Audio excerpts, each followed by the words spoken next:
a two-time state champ, has either placed or won every national event that he ever went to. You need more intensity. It's not just what you do, but also how you do it. Even Olympic athletes have coaches that push them hard. But the hard part there is I'm not a coach. Well, I'm a father who's trying to push them hard. Right to turn. That's not right to turn. You hesitated. Let's go. You hesitated. Let's go. Drill. He would kick me out of the house for like 2 weeks. I put him out in the backyard, give him, 6, 7 cans of tuna, a fork, a can opener, point to the hose, and just say that I wasn't allowed in the house, and I'd had to sleep in the backyard. Hey, when he gets in the Army, you're going to be sleeping outside, sleeping on the ground. Learn to get used to it now.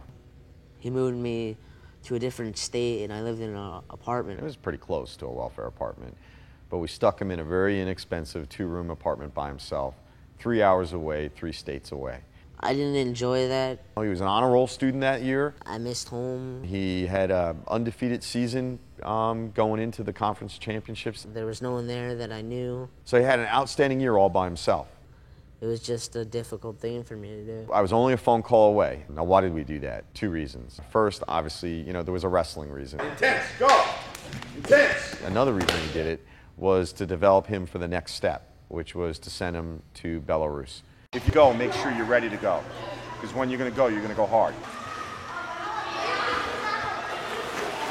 My dad sent me to Russia when I was 14. It was kind of scary for me as a parent, but I did it. I can still remember right out in front of the terminal at JFK, Pat turned around to me and he said, "Don't do this to me." And I just turned him around physically and pushed him through the doors. So I was in Russia for 6 months. He survived. I lived with a different family. The parents would sleep on a fold-out couch in the living room. The bedroom belonged to their daughter. So when Pat moved in with them, everything switched. The mother and the daughter slept on the fold-out couch in the living room, and Pat slept in the bedroom with the wrestling coach. It forced him to view a different culture. It's quite different there.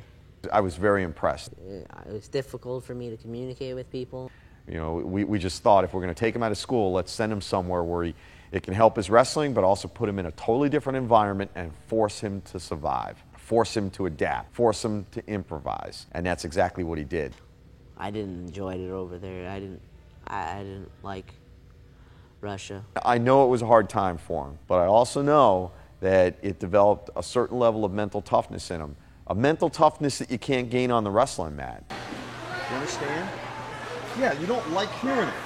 Because you don't No, know what I'm talking about. Pat, listen to me. I know what I'm talking about. I don't swim for a week, and then I swim So for 3 what? months. I Deal go with back it. to 3 days, leave for a week. Deal with it. I'm supposed to raise him the way I want him to go out into the world. Adjust your thought pattern. He was in Special Forces. He went to West Point.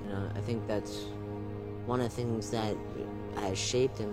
And I want him to go out into the world as an independent young man capable of taking care of himself without having to fall back on his mother or father for financial or emotional support. I've raised him to fulfill that obligation, to have that level of mental toughness, to be able to make it through the elite units in the Army. And I expect Pat to man up and do that. He doesn't, it's not like I'm going to disown my son. I'll still be my son, I'll still love him.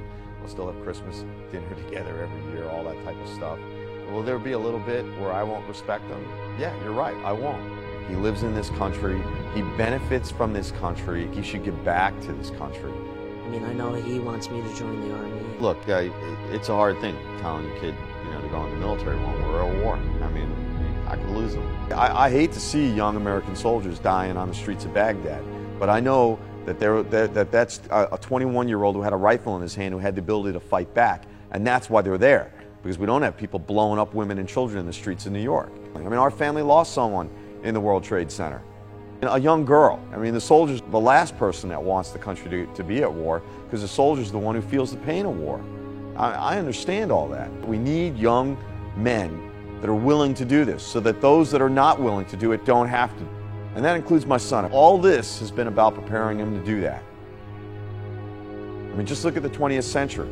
It's going to happen, and it's going to happen again. And I know right now he hasn't made his final decision, but at least he knows what I expect him to do. I'm only a sophomore in high school. I'm not really sure what I want to do.